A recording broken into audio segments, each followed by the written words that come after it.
tapos na maliligayang araw nyo, Mr. President, baka pati yung iyo, kasama ka doon. Baka tapos na rin ang maliligayang araw mo.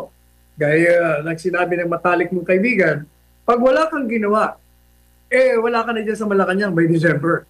Tandaan nyo, itong 16, 17, 18, napakabigat na malakihang rally ng kapayapaan at katarungan na humingi ng katarungan itong mga rallyista. Milyon-milyon po ito, hindi ito ordinaryo. Iglesia ni Cristo, nandyan yung Jesus is Lord, nandyan yung KOJC, nandyan yung kay Mike Velarde, nandyan yung business groups, nandyan ang grupo ng iba't ibang mga Duterte groups, nandyan din ang mga ordinaryong mamamayan. Marami, 3 araw pa, wala pang uwian yan. O biro niya yan, delikado talaga kayo. Kaya baka yung maliligayang araw nyo ng Pasko, hindi na kayo mabot ng Pasko.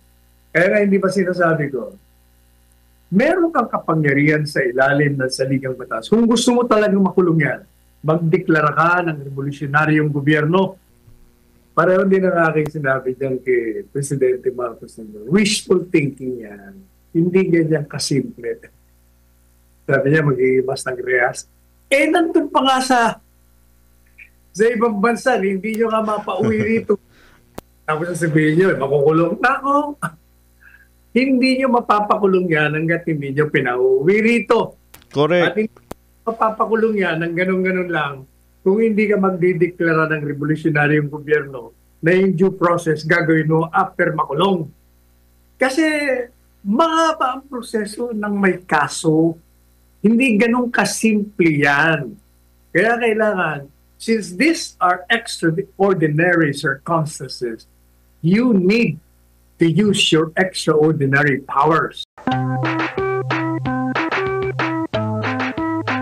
Unang-una, hindi ko malaman kung ako'y maaawa sa kanya o maaambyo sa kanya. Because it appears from his statement that he is oblivious of the fact that whether he likes it or not, he is accountable sa mga nangyayaring korupsyon sa ating bansa. Dahil sa aking pinaliwanag na noon na siya ang gumawa ng budget, sa ilalim ng budget, Department of Budget and Management, alam niya lahat ang mga allocation, lahat ng ahensya ng gobyerno, lahat ng sangay. At bago niya yon ay ibinigay sa Kongreso, alam niya. Kaya yung mga kalyado niya sa Kongreso, nung pinakialaman ang budget, naglagay ng mga dagdag doon, mga insertions, at bumalik sa kanya upang pirmahan niya yung naaprobahan para maging batas, alam niya kung ano yung mga hindi dapat na ilagay. Subalit, hindi niya binito yon, hindi niya dinisapprove. Meron lang siyang binito, kakapiranggot. Kaya sinasabi natin na hindi siya maaari na tumakas sa accountability. Kaya nga hindi ba pinunak siya, nung sinabi niya na mahiya naman kayo, kailangan, dapat ang sabi niya mahiya naman tayo kasi kasama ka doon. Now, ipagpalagay na natin na hindi siya kasama, hindi siya complicit. Sabihin na natin na ignorante siya. Sabihin na natin na naisahan siya because either of gross negligence or talagang hindi siya marunong tumingin ng mga nanloloko sa kanya. Pagpalagay na natin. Ngayon yung mga salita niya na tapos na ang maliligayang araw nyo, by Christmas, kulong na kayo. Talagang wala siyang kaalam-alam sa judicial process. But of course, I can understand he's not a lawyer, hindi naman siya abogado. Pero hindi po gadali yun kung susundin mo yung due process clause of the Constitution. Hindi aabot ng Christmas siya at lalampas pa. Baka panibago pang Christmas. Kasi yung mga abogado niyan, gagawa at gagawa ng paraan para tumagal ang paglilitis. At kahit na nga hindi gumawa ng paraan, talagang matagal niya kasi magpapile ka. Sa preliminary investigation lang, abutin ka na lang siyam-siyam. Kasi pag file mo, ang gagawin ng ombudsman or DOJ, kailangan yung nasasakdal, bibigyan mo ng kopya, pasasagutin mo. At yun namang nagdemanda, sasagot dun sa sagot ng dinimanda. Pagkatapos pag-aaralan, i-resolve. Kung may probable cause, isasampa. Pagsampa, pag-aaralan pa ng judge. Kung tama ang findings ng nag-iimbestigang piskal o ombudsman. Sapagkat sa ilalim ng saligang batas, kailangan personally examined by the judge before issuing a warrant for the arrest. At pagkatapos yan, magkakaroon pa ng arraignment. Pagkatapos ng arraignment, magkakaroon pa ng pre-trial. After that, magsisimula pa lang. Wala pa, palagay ko Disyembre, baka wala pa kayong na-file kung susundin nyo yung proseso. Correct. Kaya itong mga, hindi ko maintindihan itong mga abogado ng presidente, bakit hindi siya binibrief? Hindi siya sinasabihan. Nagmumukha tuloy siyang walang alam. Dapat, presidente ka, yung mga abogado mo, kahit na wala na si Chief Presidential Legal Counsel, Johnny Ponce Enrile, dahil pumanaw na, marami pang abogado doon. Bakit hindi nyo tinuturuan si presidente? Ang tihira talaga naman kayo. Kaya hindi ko malaman tuloy po na maaawa ako dito o maa-amuse ako dito. Kasi pag sinabi mong tapos na maliligayang araw nyo, Mr. President, baka pati yung iyo kasama ka doon. Baka tapos na rin ang maliligayang araw mo. Gaya sinabi ng matalik mong kaibigan, pag wala kang ginawa, wala ka na dyan sa Malacanang by December. Tandaan nyo, itong 16, 17, 18, napakabigat na malakihang rally ng kapayapaan at katarungan na humihingi ng katarungan itong mga rallyista. Milyon-milyon po ito, hindi ito ordinaryo. Iglesia ni Cristo, nandyan yung Jesus is Lord, nandyan yung KOJC, nandyan yung kay Mike Velarde, nandyan yung business groups, nandyan ang grupo ng iba't ibang mga Duterte groups, nandyan din ang mga ordinaryong mamamayan. Marami, 3 araw pa. Wala pang uwian yan. O biro niya yan, delikado talaga kayo. Kaya baka yung maliligayang araw nyo ng Pasko, hindi na kayo mabot ng Pasko. Kaya nga hindi ba sinasabi ko, meron kang kapangyarihan sa ilalim ng saligang batas. Kung gusto mo talagang makulong yan, magdeklara ka ng revolusyonaryong gobyerno. Sapagkat sa ilalim ng saligang batas, ang trabaho ng presidente ay pangalagaan mo, bigyan mo ng proteksyon ang sambay ng Pilipino. Sa pangkasalukuyang kalakaran, talagang meron kang batayan na magdeklara. Kaya lang, hindi lang ka basta magdideklara ng revolusyonaryong gobyerno. Gagawin mo nga yan para maipakulong mo kaagad, karaka-raka, nang wala mo ng due process. Kulong muna bago mo litisin. Madali na yung paglitis Pero yung pagkulong, mahihirapan ka dyan. Dahil may proseso pa. Kaya pag nagdeklara ka ng revolusyonaryong gobyerno, unang-unang gagawin mo, yung Kongreso, sirain mo. Sibakin mo. I-abolish mo muna. Yan. Pangalawa, ipakulong mo lahat. Yung mga alam mong dapat na ipakulong. Kung ang anak mo kasama dyan, sama mo, wala ka talagang magagawa dyan para paniwalaan ka ng taong bayan. Pangatlo, kailangan ibalik mo si Presidente Duterte dito kasi illegal ang ginawa ninyo mo nung ito ay arestuhin mo. Sapagkat ito'y taliwas sa paulit-ulit mong sinasabing walang jurisdiction ang ICC, pero ikaw ang nanguna upang arestuhin, idetini, at kidnapin, itapon sa dahig. So, yan ang kailangan mong gawin para mangyari yung sinasabi mo na tapos na yung maliligayang araw nila. Pag hindi mo po ginawa yan, Mr. President, palagay ko, pati ikaw, tapos na rin ang maliligayang araw mo. Babalikan natin, Attorney Sal, naalala natin yung commercial ni former President na sinabi niya sa mga drug lord, ito na ang inyong huling Merry Christmas. Baka yun yung ginagaya, Attorney. Kaso lang mali. Yun, magandang sabihin yun, ang kaibahan, si Presidente Duterte, ginawa niya. At talagang wala ng Christmas That's yung mga right. yan. Pero ito, wala eh. Hindi siya kasing tapang, hindi natatakot sa kanya eh. Nilalaro nga lang siya, pero napalusutan ka ng trillion-trillion na insertions. So yan ang kaibahan. Pareho din ang aking sinabi dyan kay Presidente Marcos. Wishful thinking yan. Hindi ganyan kasimple. Sabi niya, mag-iimas ng rehas. Nandun pa nga sa ibang bansa, hindi nyo ka mapauwi rito. Tapos sasabihin nyo, makukulong na ako.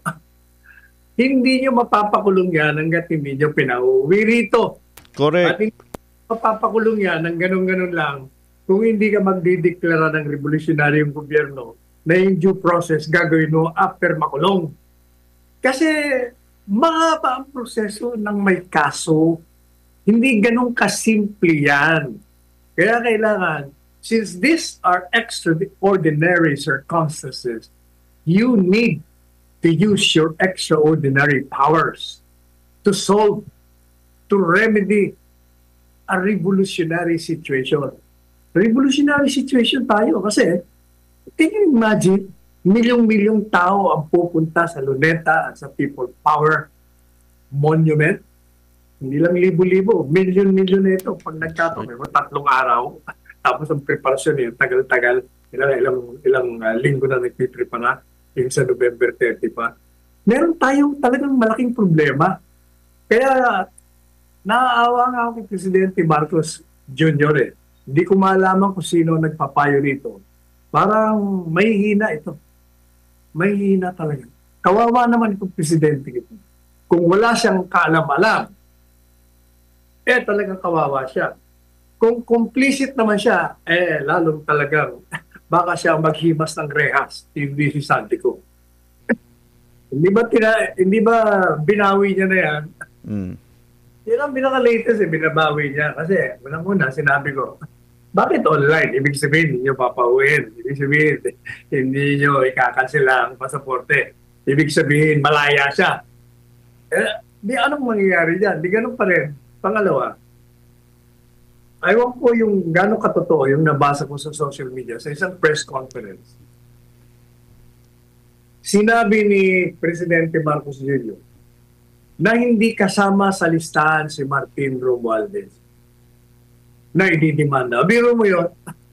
Lahat nagtuturo sa kanya na sila ang mga may pakulo dyan. But I'm sure meron pang nasa likod ni Martin Romualdez. Yan ang problema dyan.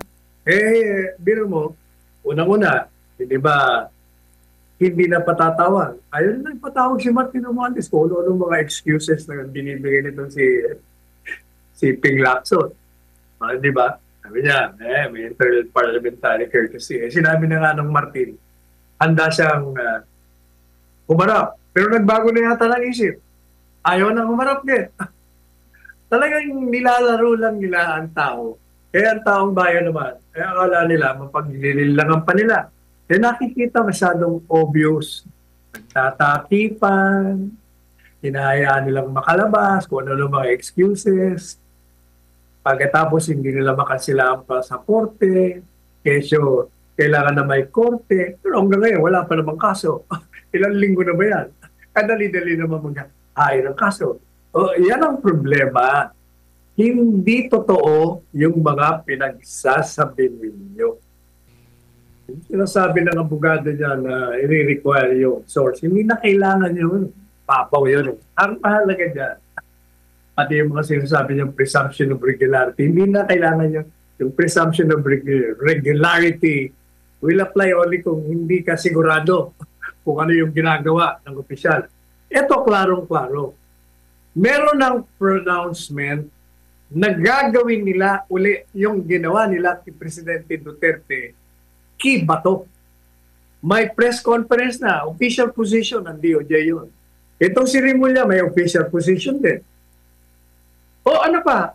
So, tama ang petition to stop them from enforcing that warrant of arrest when it comes. Sapagkat meron ng precedent nga ginawa na nila kay Duterte. So gagawin, sinasabi na nilang gagawin uli nila. Kaya, kailangan talagang i-restrain sila. Kaya, hindi ba kahapon nakiusap tayo sa Korte Suprema?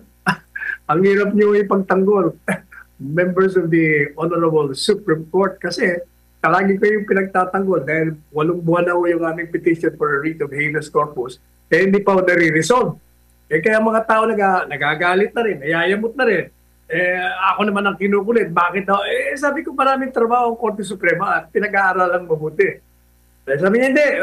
Kung ano-anong sinasabi na, sabi ko, hindi. Alam niyo, sa impeachment naman, gumalaw sila. Eh, medyo relax lang kayo. Kaya, siguro, hopefully, i-resolve na yung petition for writ of habeas corpus kasi yung issue doon, gusto namin ideklarang illegal, opisyal. At, utusan ng gobyerno ito na ibalik ang Presidente Duterte. That's right. At doon, pag yun na-resolve na, lahat yung kibato, at kung kani-kanino pang gusto nilang isama, resolve na rin yun. Iyon ang kaya gusto natin. Kikiusap tayo sa Korte Suprema. Kung maaari lang, Your Honors, paki-resolve na po yung aming mga petisyon sa inyo. And Ano yung malilinis na pagkain? like, ito, ini-exclude kasi nila dito ang pork eh. Ang halal lang is beef, sheep, and chicken lang eh. At iba pa. Ibig sabihin, yung industriyang yan, binibenta natin nandito sa ating bansa. Maraming pwede tayong i-export sa iba't ibang bansa na pagkain dito sa atin. Na pag ito ay nakarating sa iba't ibang bansa, pag kinagat nila yan, ibig sabihin, kailangan natin ng production ng mga i-export natin ng mga pagkain na organic. At pag kailangan mo ng production, ay kailangan mo ng tao para mag-produce ka. Okay, tama yung sinasabi ni Senador Robin Padilla. Kailangan mag-focus din tayo dito. Madalit sabi, bigyan mo ng pansin, bigyan mo ng pondo para lumaki ang programang yan para makarating sa iba't ibang bansa. Hindi yung puro buladas ang naririnig natin. Kesyo, iimbestigahan. Wala naman nangyayari. Kesyo, pakukulong. Wala rin nangyayari. Correct. Puro buladas eh. Kaya, concentrate kayo doon sa makakatulong sa bansa. Kung hindi, talaga tapos na maliligayang araw yung lahat ng gobyerno. Sinaulo yung mga tayo ay nakikiramay sa pagpanaw ng isang pilar ng bansa. Ito si Johnny Ponce Enrile. Fraternity brad ko ito sa Sigma Rho. Ang Sigma Rho Fraternity ay isang exclusive law fraternity at College of Law, University of the Philippines, NUP. At marami na rin pagkakataon na tayo nakakasama niyan. Nakita natin ang kanyang ordinaryong pinanggalingan, siya ay probinsyano. Hinanap niya yung kanyang ama. Kumbaga, nung pinanganak siya nandun siya sa napakahirap na estado nung matuklasan niya na siya pala yung anak ni Don Enrile, yung abogadong di Campanilla. Hinanap niya. Siya noon may edad na. Kaya nung makilala naman siya ng kanyang ama, kamukhang-kamukha niya, o edi kinupkup na siya. Kapag anak ko siya sa ibang ina. So, nag-aral siya sa UP, naging abogado, nagpunta sa Harvard, pagbalik dito, naging public official sa Administrasyong Marcos Sr., naging Defense Secretary. Pagkatapos, naging martial law administrator. Makulay ang nito ang kasaysayan nito. Pagkatapos, nung makita niya na sa tingin niya, ang gobyerno ni Marcos Sr. Hindi na nakakatulong at pinaparusahan ng mga kababayan niya, siya yung nag-asak. Kasama yung militar at kasama ng mamamayan naman, nagkaroon ng people power. One. At pagkatapos niyan, naging senador, mamaya nadamay naman sa plunder case, pero kamakailan, na-absuelto. Naging Senate President. Apat yatang termino, maging senador. Talagang makulay siya. At yung pinakahuli niya ang posisyon, yung pong posisyon ko, Chief Presidential Legal Counsel, siya yung pumalit sa akin nung pumasok ang BBM. Kaya, ang natatandaan ko, nung ito, kasi kinulong mo ito ni Cory. Kung matatanda niyo yung mga coup attempts. Ikinulong siya ni Cory dyan sa Quezon City. Yung headquarters sa mga pulis dyan. At wala akong reporter na nakakapasok, pinagbabawalan para interviewin siya. Ako yung may programa nun sa Eagle Broadcasting. Pinuntahan ko siya at doon ko siya interview sa kanyang selda. Okay, busit sa akin si Cory. Ako ang hindi sumusunod sa kanyang mga patakaran. Kaya hangang-hanga ako dito sa taong ito kasi may sarili siyang prinsipyo. Maaaring ang iba na misunderstood siya. Pero sa tingin ko, yung mga ginawa niya para sa kanya, yun ay batay sa pagmamahal niya sa bayan niya at sa interes ng nakararami. Yun ang sinunod niya.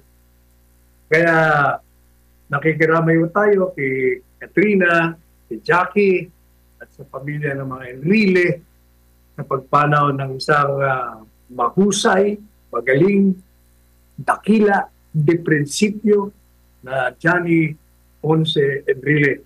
Mahirap pong tapatan ang mga ginawa nito. Talagang malahigante ang kanyang papel sa kasaysayan ng ating bansa at mahirap tularan, gayahin ang mga naabot niya. Pero ganun pa naman, tutuwa tayo na meron isang Pilipino na nagpakita sa ating gilas na isinuong niya rin ang kanyang buhay sapagkat kahit ano sabihin niyo sa kanya. Nung lumaban sa kay Marcos Sr., kung mabait ito si Marcos Sr., binomba rin yung krami, namatay sila lahat doon. Pero dahil mabait din yung isa, pinabayaan na lang na matanggal siya sa kapangyarihan. So, tayo manalangin sa kanyang mapayapang paglisan sa ating mundo. Let's pray for the eternal repose of the soul of Johnny Ponce Enrile. Kasi ang aking mensahe niyan kay General Nartates, tingnan mo ang saligang batas. Ang nakalagay doon, the Armed Forces of the Philippines. Ang Armed Forces o hindi lang military, kasama dyan ang police, lahat ng may sandata, uniformado, kasama ho yan. Ang sinasabi ng saligang batas, kayo daw ang protector ng sambayanang Pilipino. Kayo ang magbibigay proteksyon. Kayo ang tagapagtanggol. Kaya namnamin nyo yung inyong tungkulin, yan ang pangunahing tungkulin ninyo. Hindi sumunod sa mga nakakataas sa inyo na gumagawa ng paglabag sa saligang batas. Ang trabaho nyo, pag nilabag, iyon ang arestuhin nyo. Pangalagaan nyo ang sambayanang Pilipino, mga pulis.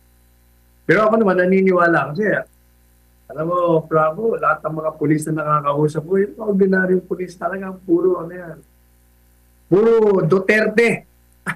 Naghihintay lang daw sila. Kaya yung 15 pulis na padadala, i-welcome nyo sa 16, 17, 18 kasi yan ang magbibigay ng protection sa inyo. Okay, maniwala na yan ang mga aral sa inyo. Hindi. Pag nakita nila milyon-milyon ng tao, sasama yan sa rally. Hindi ko alam yung UPI na yan. Alam ko, yung rally yan, pangungunahan ng Iglesia ni Cristo. Pag wala ang Iglesia ni Cristo, konti lang yan. Alright. Pero Iglesia ni Cristo nanguna dyan, talagang, hindi lang 300,000. Kalokohan yung 300,000. Tamo nung mag-rally sila. Kailan ba sila nag-rally? September ba yun? Parang September yun eh. September nag-rally sila. Nandun ako noon eh. Mahigit 1 milyon na nandun eh. Oh. Lalo pa, kung maging 3 araw. Hindi lang 1 milyon yan. Paniwala kayo. Sama pa yung ibang religious excuse me, groups. Kaya palagay ko, napakadami talaga. Kaya magkita-kita tayo. Darating tayo sa Luneta, pupunta rin ako sa People's Power Monument, lipat sa Luneta, pabalik-balik tayo. Yan. Maraming salamat, attorney. Samantala, dako na po tayo sa ating mga text messages. Mula kay Virginia de la Cruz mula sa YouTube. Bakit pinagpipilitan ni Remulla ang pag-aresto kay De La Rosa? Ano bang gusto niyang palabasin? Attorney. Unang-una, gusto niyang pabida. Pabida lang yan. Alam mo naman, may publicity at presko ng presko, di ba? Yes. Sabi nga, Martires, trabaho ka na kasi.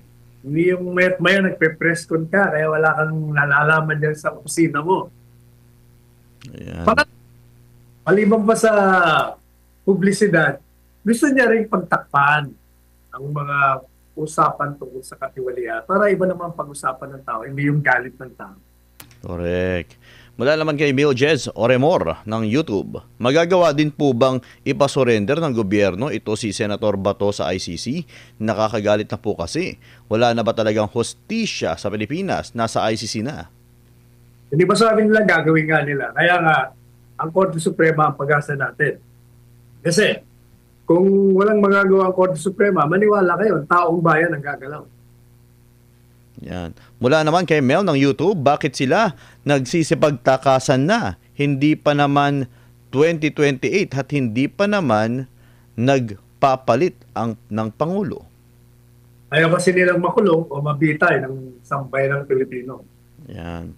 Mula naman kay Sara Nakamura, kahit ano pa ang sabihin against sa ICC, ang gobyerno na ito hindi sumusunod sa batas, kaya nga nasa ICC si Tatay Digong dahil sa bend the law ni Boying and Erwin Tulfo. Hindi lang yan si Boying, kasi Erwin, mababaw na dahilan yan. Ang talagang dahilan dyan kung bakit nasa Hague si Presidente Duterte ay dahil si Presidente Marcos Jr. Pinagkanulo ang mamamayang ito. Kasi nga, kasama lahat yan sa kanilang agenda na i-obliterate ang mga Duterte. Sapagkat sila ang sagabal sa Panguluan sa 2028. Kaya kailangan either pamilya ng Marcos ang sumunod or kamag-anak ng Marcos o kakampi ng Marcos. Kaya kailangan mawala ang Duterte. Siya yun. Hindi si Boying. Mga alipuris lang yun eh. Hindi si kung sino-sino pa. Wala yun. Yan, mga tukig. Tukig. May tukig pala. Mula naman kay Ars OFW, attorney, sobra na itong administrasyon na ito. Nakakasuka na dahil sa nais nila na magpatuloy sa kapangyarihan. Hindi na nila ginagalang ang batas at soberanya ng Pilipinas. Kaya sabihan mo yung mga kamag-anak mo dito sa Pilipinas. Dahil nandiyan ka sa abroad. Pasamahin mo sa rally. Sabi mo, magkita-kita tayo sa Luneta at sa People's Power. Mapayapa ito Mapayapang nananawagan sa kapayapaan at katarungan. Ayan. Mula naman kay Hazel Aquino, dahil sa kasakiman, sa kapangyarihan, kaya ganyan ang BBM government. Pangalawa, ang pagnanakaw nila, super na ang pagnanakaw nila. Kaya tama na, sobra na, labas na tayo. Kaya, lumabas ka na rin, Hazel. Mama ka. Mula naman kay Lisa Estacio, di po ba pwede makialam ang mga lawyer sa pakikialam ng ICC sa kaso sa Pilipinas para pigilan sila na arestuhin ang mamamayang Pilipino? Ano bang tawag mo sa pakikialam ng mga abogado, di ba? Yung programa lang natin, abogado ang host dito. Talang ginawa, 3 taon na tayong nakikialam sa ginagawang panghimasok ng ICC. Pero kahit anong gawin natin, ang remedyo talaga natin, Korte Suprema. Kung hindi naman Korte Suprema, ang sambayan ng Pilipinas. Yan. Mula naman kay Katinig mo, tatakutin raw ng Administrasyong BBM ang Iglesia ni Cristo sa pagbuhay sa kaso nila noon na inihain ng mga tiwalag na kapamilya. Yun ang alas ni BBM laban sa INC. Kaya, dati namang merong kaso yun Hindi mo matitinang ang Iglesia ni Cristo. Yan. Attorney, marami pa yung mga sisibat kasama na si BBM. Abangan natin. Maniwala kayo, just wait soon. Yan. At kaya ikaw, sumama ka sa rally. Kaya text and text. Text lang ng text, attorney. Maraming nagte-text lang. Puro social media. Dapat lumabas na talaga. Ito, para sa ating last YouTube comment, attorney, Mark Cobilla. Attorney Sal, Si Attorney Sal lang ang isa sa kakaunting hindi mabibili ang dignidad. Good luck sa rally sa 16 to 18. Ingat mga kababayan. Sumama nga, Mark. Hanapin mo ako, nandun ako. Saka magsuot kayo ng white, white shirt, white polo, pangitaas. Ayan. Yun yung simbolo ng kapayapaan at paghingi ng pustisya o katarungan.